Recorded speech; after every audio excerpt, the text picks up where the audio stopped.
This is Granpa Joe, back with one more of his stories as learned when he was a youngster.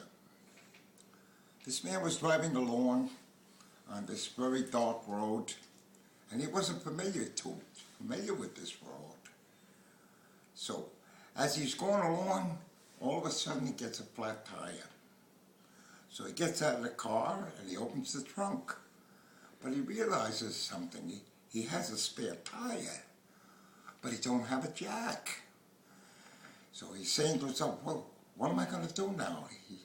And it came to mind, he says, I'll have to walk and find somebody that I can borrow a jack from and walk back. So he starts to walk up this dark road. All of a sudden, out of nowhere, he sees this light, very dim, like a beacon. And he starts to walk towards this light. And it's quite a distance away.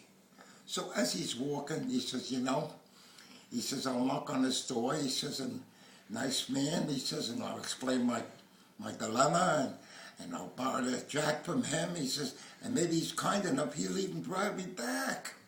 So he keeps walking some more. He says, but wait a minute. He says, what if he's not a nice man?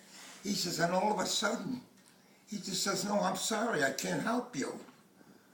Well, I says, I don't think so, but you never know. And he keeps walking further and further, and he's coming to the jack.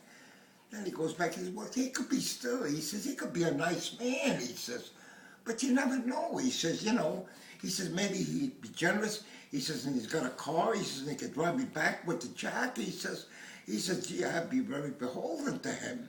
And he keeps going. Finally, human nature being what it is, he's talking himself in, he's talking himself out.